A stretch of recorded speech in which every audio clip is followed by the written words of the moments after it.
Coming up next, people in our area with close ties to Israel react to the devastating war back home. It's Holocaust-level atrocities, it's Holocaust-level crimes. Plus, a year after this chaotic scene at Penn State, Racist off campus! the same controversial speakers coming back.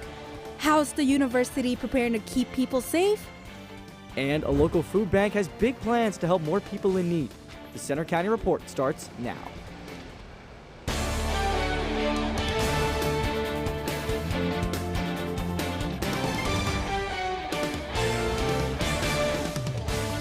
Good afternoon. I'm Jesse Nguyen. And I'm John Calavita. Thanks for joining us for the Center County Report. Our top story, the escalating crisis in the Middle East and how it's affecting people right here in central Pennsylvania. As the Israeli military pounds Gaza, more than 1 million people have fled their homes ahead of an expected Israeli ground invasion. More than 4,000 people are dead in Israel and Gaza from the Hamas terror attack and the retaliation. And President Joe Biden is scheduled to visit Israel tomorrow. Lots of people in our area have family ties to Israel and that region, and they're watching the developments closely. I talked with some of them about their strong reactions to the war. It's Holocaust-level atrocities, it's Holocaust-level crimes. As crisis deepens in the Middle East, the Israeli community here in State College is reeling from the loss of their loved ones in the surprise Hamas terror attack. Sharon grew up in a village in Israel's north.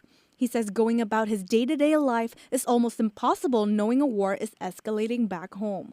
It's strange to park next to Beaver Stadium and talk to my dad who's in a bomb shelter, actively at the same time, hiding for his life. Sharon isn't the only one whose heart breaks for the lives lost in the latest Israel-Hamas war. Benjamin Himmel is a Jewish student at Penn State whose friends are fighting the war on the front lines. It's truly the interconnectedness of the Jewish people that shows how this impacts everyone, no matter where we are in the world. Lior Sternfeld came to Penn State 8 years ago from Israel. The professor is back home right now on a research leave. Sternfeld said he woke up on October 7th to sirens warning of a missile attack. I've never seen Israel or Jerusalem the way that I see it now. What we're going to see in the days ahead is going to be devastating, to say the least. I don't think that Israel or the Middle East can go back to what it was before October 7th. Israel is warning civilians of a new face in its war with the Islamist militant group Hamas. The Israeli government has ordered over 1 million residents of northern Gaza to leave home for their safety as its troops gear up at the border in response to Hamas's attack. The situation is rapidly changing every day, and the world watches and hopes the war won't spread to other parts of the Middle East. Penn State Hillel says students feeling overwhelmed by the situation can find resources at the Gutterman Family Center in downtown State College. What's going on in the Middle East is the latest in a long and deeply complicated fight between bitter enemies. Reporter Olivia Jean breaks down the conflict between the Israelis and the Palestinians. There is a long history, there is a long context. The Israeli-Palestinian conflict reflects over 100 years of territorial struggle over land between the Jordan River to the east and the Mediterranean Sea to the west. The Gaza Strip, a Palestinian territory ruled by Hamas, borders Israel and Egypt. After World War II, the United Nations called for the split of Palestine into 2 states, one Jewish and one Arab. But Arabs felt splitting the land in half was unfair. In 1948, Israel declared independence while hundreds of thousands of Palestinians were expelled, many heading to Gaza. In 1967, Israel won the Six-Day War, capturing and occupying the West Bank and the Gaza Strip. Some viewers may say, oh, you're saying they occupied it. That's a controversial term. It isn't. It's a technical term. It's used by the Israeli military. The first Palestinian uprising happened in 1987, along with the emergence of the Palestinian extremist group Hamas and its goal of Israel's destruction. Peace talks in 1993 resulted in the Oslo Accords, which gave Palestinians some self-governance. But Hamas did not recognize the deal. In 1997, the United States designated Hamas as a terrorist organization. In 2000, a second Palestinian uprising began, lasting 5 years. 4,000 Palestinians and 1,000 Israelis died. Then, in 2005, Israel withdrew completely from the Gaza Strip, no longer having a military presence there. Now, some people in Israel say that was the end of that occupation, right? Because Israel is no longer there. Others say, wait a second. It's still to some degree a sort of an occupation because you are controlling that piece of land from the outside. Israel left Gaza but continued to have a large influence there. Most people on both sides want to live in peace. It's really a matter of having a leadership on both sides that can reflect the wants and the needs of its population. If we can get to that, if the leadership of the Palestinians reflected that, and the leadership of the Israelis reflected that, then of course they can make peace. In 2006, Hamas captured Gilad Shalit, an Israeli soldier. It sparked worldwide anger. Hamas quickly grew more dangerous and more powerful. During this time, tensions grew between Arabs and Jews. From 2008 to 2020, 5,590 Palestinians were killed, while 251 Israelis were killed. Attacks from both sides continue to kill innocent civilians, with the worst attack on Israel on October 7th. Give everyone the benefit of the doubt and to understand we live in a gray world with a lot of complications, and to do their best to see both sides. I'm Olivia Jean for the Center County Report. And another new development. The Pentagon has sent prepared to deploy orders to about 2,000 U.S. troops to be ready to respond to the war if they're needed for support roles. In other news, state police say they've identified at least one suspect in a deadly shooting that happened near Indiana University of Pennsylvania this month. The shooting left 1 dead and 8 injured at a community center during a private party. So far, no one has been arrested or charged. Police believe a confrontation between several people sparked the shooting. 1 year ago, Penn State canceled a controversial event over safety concerns when a protest turned hostile. One of the same speakers returns next week. Reporter Angelica Rubin takes a look at preparations. I mean, you guys are the ones that are scared of free speech. It's been a year since chaos erupted on Penn State's campus. An event featuring conservative commentator Alex Stein and Proud Boys founder Gavin McInnes was canceled by the university over threats of escalating violence. After failed events this past spring to bring Stein back to campus, the organization is hosting the right-wing comedian next Monday for its 4th scheduled event on campus since it began in 2020. This year, Uncensored America says Stein will be joined by surprise guests in the Bryce Jordan Center.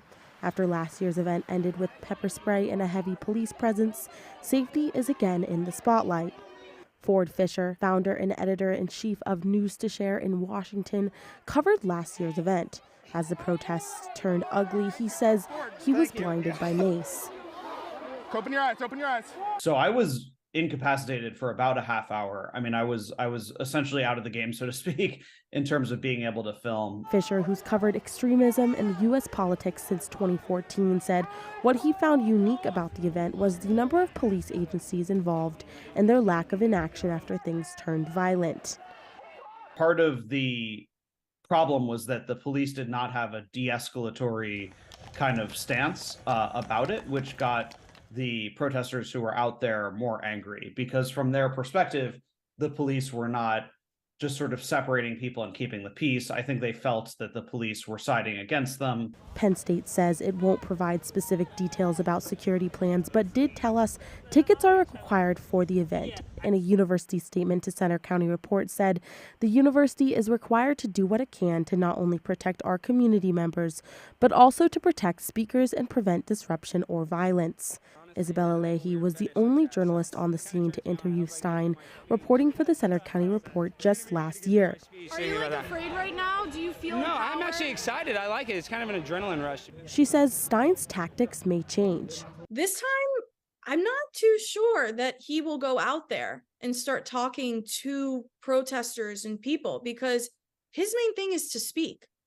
He wants to speak. The University Park Allocation Committee voted to provide over $7,000 to Uncensored America for the event. Students will get priority access. I'm Angelica Rubin for the Center County Report. Last year's counter-protest was organized by the Student Committee for Defense and Solidarity. We reached out for comment on plans for this year's event, but received no response. Some of the worst drivers in the state live in central Pennsylvania, according to a new study. The study evaluated driving behaviors and analyzed insurance quotes to determine driving quality throughout Pennsylvania. The top 10 worst drivers list was published by Quote Wizard, an insurance comparison research tool linked with LendingTree Network. The list shows Altoona ranked number 1 and State College ranked 9th. Pittsburgh is 6th and Harrisburg 10th. The sun is finally back today, but will it stay that way? We check the forecast. And a look back at Penn State's homecoming weekend. Also coming up, the growing need for food among people in need right here in our area. See how one group is trying to help. So, I'm kind of new here, but I've noticed a trend. My human does this funny thing where she goes around and gets all my toys, and then she hides them in that basket by the door. You know, but it's always the same basket, and it's always in the same place. And then she acts so surprised when I find them, but, you know, she's putting them in the same basket again. It's like, hello, that's where you put it last time. You were the worst at hide and go seek.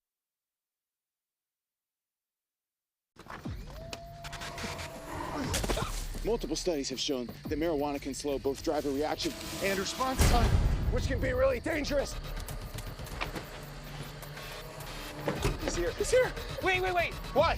I can't drive. Why? My. Oh.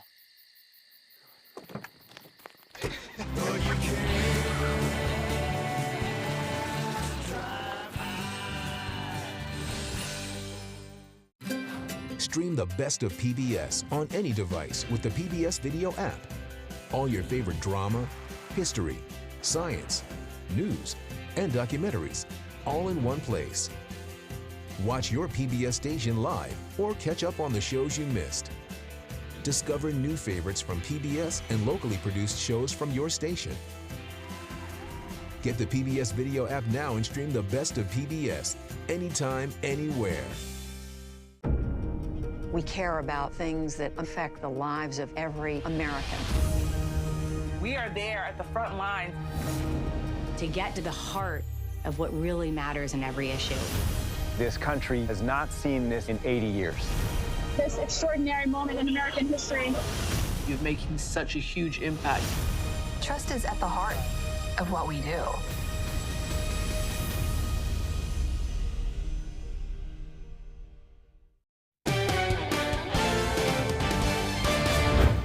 The State College Food Bank is getting ready to move out of the place it's called home for almost a decade. Reporter Brendan Conroy says a new multi-million-dollar campaign will help. Twice a month, State College's Christ Lutheran Church turns the words of Sunday sermons into action, handing out food to help people in need. They were not able to, and were not able to eat enough. And so it's been fantastic to be able to be the person who picks up for them. Volunteers from the State College Food Bank program and the church are a key part of this mission. Now the State College Food Bank is thinking bigger is better.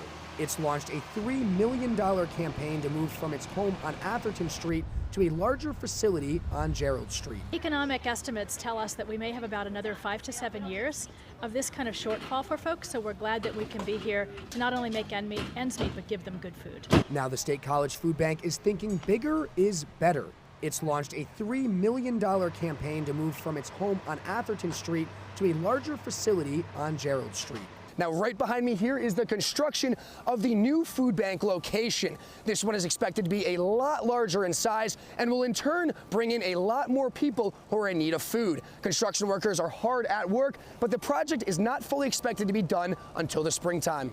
The main goal, meeting the needs of more people. The food bank served more than 1,000 people last month alone. We've noticed that everyone who comes through the line isn't super anxious when they're here.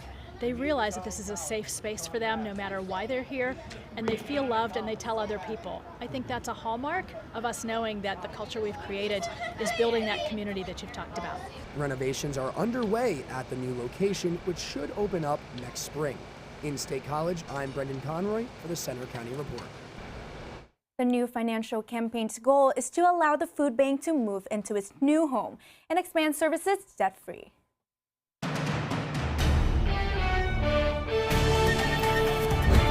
Good afternoon, everybody. I am student meteorologist Jeremy Laguerre here for your forecast and taking a look above Penn State campus, taking a look above the Hub Robinson Center currently. Look at these gray skies. We're basically just all cloudy all across the sky right now. 52 degrees with mostly cloudy conditions. Winds out from the west-northwest at 6 miles an hour. This is basically how it's going to stay for most of the day. And right now, temperatures are in the 50s here in the State College area. Slightly cooler temperatures to our west, places like Johnstown right now at 45. And as we zoom out across the Commonwealth, we're seeing generally warmer temperatures to our east. Places like Philadelphia and Allentown are pushing 60 right now. But to our west, that's where you see those cooler temperatures. That's where you see those 40s on the map. And most places in Pennsylvania should hit 50 today, with the exception of southeastern portions of the state, which would be a little bit warmer. Now taking a look at our radar, as you can see down to the mid-Atlantic all the way up to the northeast, we have clouds around and we have those rain showers lingering around as well today. We can't rule out the chance of a shower today, but that shower chance is really going to ramp up as we go into the weekend. Now let's take a look at that. Going into tonight, we're going to see those clouds stick around. We can't rule out the chance of an isolated shower tonight, even though it's unlikely. As we go into tomorrow, those clouds are going to stick around. And as we go into tomorrow evening, you see we have those clouds around, but it's definitely less clouds than we have for today. Partly cloudy conditions are expected for tonight, so we're going to clear up just a little bit tomorrow. But then as we go into Thursday, that's when those clouds are really going to return. And Thursday into Thursday evening into Friday, that's when we're going to see those rain showers begin to move back into our area. And we're going to be seeing a very wet weekend. Taking a look at the big picture, as you can see, Friday morning, we got these rain showers and clouds moving into our area. Those will stick around for Saturday. As you can see, this huge system is going to bring us a whole lot of rain on Saturday, especially Friday night into Saturday. And then as we go into Sunday, we'll still have those clouds around, but less rain, but we can't rule out the chance of a lingering rain shower on Sunday. And then as we go into Monday, that's when we'll clear up for the beginning of next week. But for today here in State College, 55 degrees with mostly cloudy skies, chance of isolated showers late. We're going to drop down to the 40s tonight with mostly cloudy conditions, and we'll have some patchy fog early tomorrow morning. As we go into tomorrow, high 59 expected with a little bit more sun out, high 59 degrees, partly sunny conditions. And taking a look at our 7-day forecast for today, we have those clouds around. We'll clear up a little bit for tomorrow, but those clouds will move back into our area on Thursday. Going into Friday, that's when that rain is going to return, and that rain's going to stick around for Saturday into Sunday. By the beginning of next week, we are mostly sunny. We'll clear up, and temperatures will be in the 50s for the beginning of next week. Thanks, Jeremy. Seems like I got to pack my raincoat for the weekend. Now on to Matt Scalzo with sports.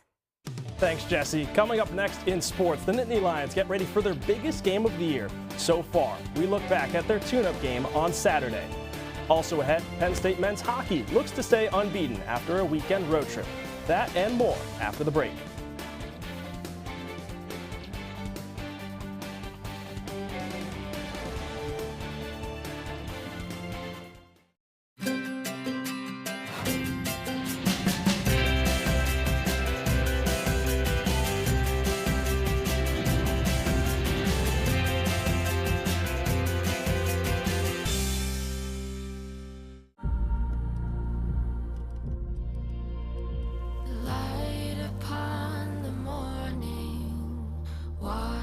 My skin, think it's time I find my place here. Fasten your seatbelt.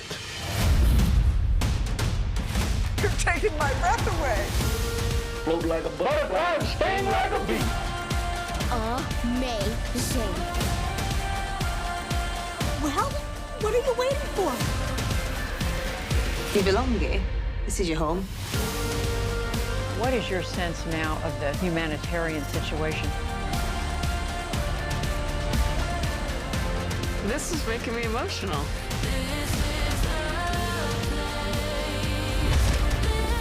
This experience I'm going to carry with me the rest of my life. I'll always be so grateful for everything you did for me.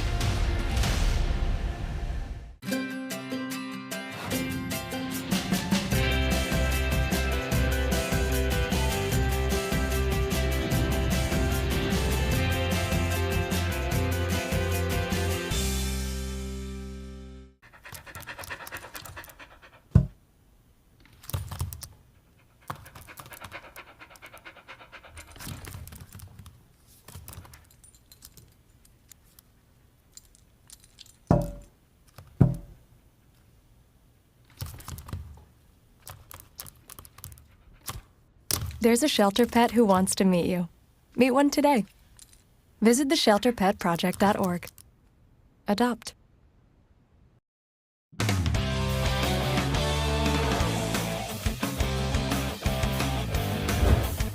I'm Matt Scalza with sports. The unbeaten and number 7 ranked Nittany Lions face their toughest test of the season this week against number 3 Ohio State. That's after an easy tune-up on Saturday when the Lions dismantled UMass.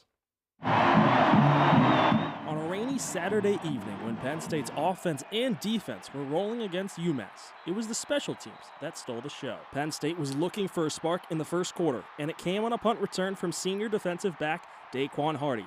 On his first collegiate punt return, he took it 56 yards to the house, which set the tone the rest of the way. I thought early on we had to get some things kind of cleaned up, but once we did, I thought we played balanced offense again tonight and complementary football. And then special teams, obviously the story of the night is Daquan Hardy. Early in the second quarter, Drew Aller punched in from 1 yard out, and then not long after, running back Katron Allen bullied his way into the end zone to make it 21-0 Penn State. Then right before halftime, Aller found tight end Tyler Warren over the middle to make it 28-0 Penn State heading into the break. Aller continued to find success at the start of the second half, finding fellow tight end Theo Johnson not once but twice for touchdowns, making it 42-0. Later on, Hardy showed he wasn't done yet. Late in the third quarter, he found daylight once again for his second punt return touchdown of the day, this one coming from 68 yards, becoming the first player in program history with 2 punt return touchdowns in the same game. Running back Trey Potts and backup quarterback Bo Perbula found pay dirt in the fourth quarter to cap off homecoming as Penn State went on to win 63-0. Penn State and Ohio State kick off on Saturday at noon. You can listen to the game live on Penn State Com Radio with our broadcast team in Columbus. Now to high school football. The State High Little Lions hosted Harrisburg over the weekend. After the whistle, reporter Jack Ryczinski breaks down the state semifinal rematch. Harrisburg and State High have had some recent playoff history. The schools are just about an hour apart. The teams play every season. Memorial Field was ready for a rematch. And just like last year's state semifinal, Harrisburg got the win again. Harrisburg would score 3 touchdowns in the first half thanks to Sean Lee, Elias Koch, and Nehemiah Ewell. It was an outstanding win on all fronts, but quarterback Sean Lee unlocked Harrisburg's full potential tonight. In addition to an emphasis on the passing attack that allowed for multiple big splash plays, Lee's dual threat presence allowed him to use his legs to move the ball down the field as well. This made Harrisburg a force to be reckoned with on this frigid October night here at State College. That's a great defense, and they don't make many errors, but we're just doing what we do best and running the ball, and that opened up the pass game for us. However, let's talk about that Harrisburg defense. Safety Quincy Brannon had 2 picks on the night, and the Harrisburg D would shut down State High's offensive prowess, securing the shutout. Honestly, it was just our defense, like the way our coach set up our defense. Honestly, we were playing cover 3, cover 2 for real, but halftime it was cover 3, and I just played my role. Harrisburg hopes to build towards another playoff run with a road win against a tough State High squad. You can see highlights and post-game reaction from this week's top games on After the Whistle, Friday at 11:30 on our Belisario Student Media YouTube channel. The Nittany Lions men's hockey team returns to Happy Valley for its home opener Friday at Pagula Ice Arena. Penn State is now 3-0 after sweeping a weekend road trip in New York. The Lions beat Clarkson 4-2 on Friday, and then St. Lawrence 4-1 on Saturday. They play AIC in a 2-game series this weekend. Penn State men's soccer takes on Rutgers tonight in New Jersey following a late comeback in their last match. The Nittany Lions broke out special original Penn State colors, black and pink, against number 12 Northwestern over the weekend. Justin Weiss broke through in the 35th minute for the Wildcats, but Penn State would tie it up in the 62nd minute off a Femi Awadesu header. And then Peter Mangione scored the game winner for Penn State to pick up a 2-1 victory. Philadelphia Phillies fans are celebrating a big Game 1 win from last night in the National League Championship Series. The Phils ambushed Arizona to the tune of 2 first-inning home runs from Kyle Schwarber and birthday boy Bryce Harper. Philly then hung on with strong pitching and won the game 5-3. Game 2 is tonight in Philly before the series heads to Arizona on Thursday. That's all for sports. Now back to Jesse and John. Well, they've been saying it all across the Philadelphia area. 7 more wins, Topper. Thanks, Matt. Coming up next, A look at the sights and sounds of Penn State's homecoming, including an appearance by a legendary lady.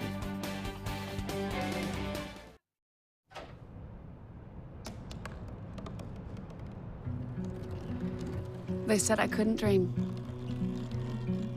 Called me a piece of trash and swore that's all I'd ever be.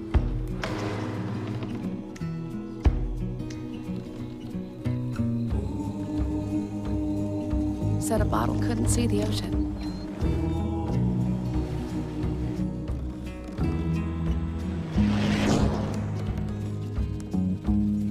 Give up. Go back to the dumpster. But I didn't listen. I made my way.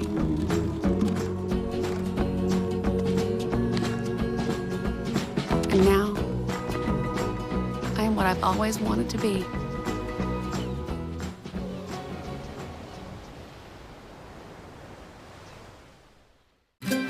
Stream the best of PBS on any device with the PBS Video app.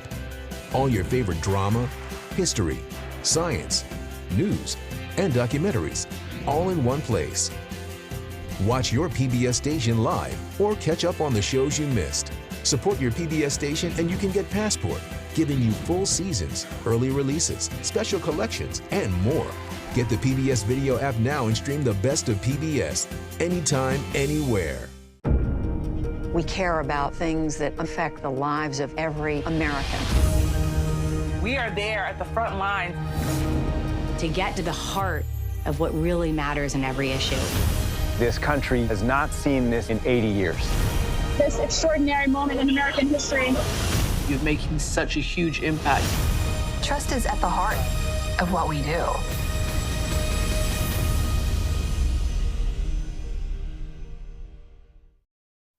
Thousands of people traveled from around the region to State College over the weekend for Penn State's homecoming events. Reporter Alyssa Wagner has more on the annual tradition. Every year, Penn State alumni, fans, and students turn out downtown to watch the annual homecoming parade. As the floats move down College Avenue, transfer student Cammie Seaman was in awe. I come from a really small school, so it was definitely a big difference coming here for Penn State's homecoming. There was so much energy, so much cool spirit. I really enjoyed it. Candy was flying from floats, and there were performances for everyone to enjoy, including cheerleaders, the State College Roller Derby League, even some catabuses, and of course, the Blue Band. Immediately after the parade, another tradition began. Every year after the homecoming parade, the Army ROTC will stand guard for the Lions sign throughout the night. I just genuinely like the tradition of this. I mean, it's a very cool event to be kind of incorporated into a homecoming tradition. And as people waited for their picture with the Lion, posters lined the queue to educate them on Penn State history. Penn State's legendary lady, Sue Paterno, the reason this Guard the Lion shrine began, made a special appearance. She and some friends poured orange paint on the shrine to rile up fans for a homecoming game against Syracuse in 1966. I said, we're home free. And with that, a new tradition was born. In State College, I'm Alyssa Wagner for the Center County Report.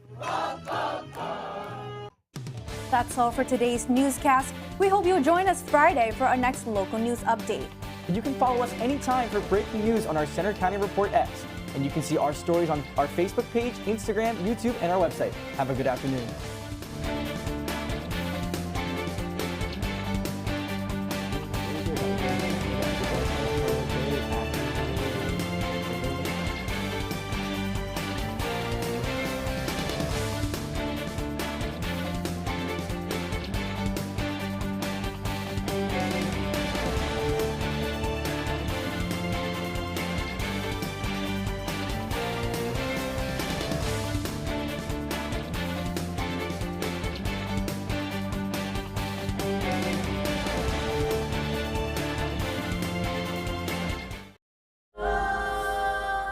This is a moment. There's a whole wide world out there. This is a battlefield. The river is the most important part of nature. Humans have never done this before. So many senses have come alive. We go with what the environment gives us. We are supposed to protect it. It's a real drama, and it's unfolding right in front of you.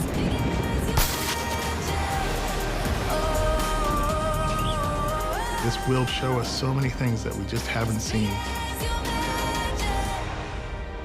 Change is coming. Start a new adventure as big as you imagine.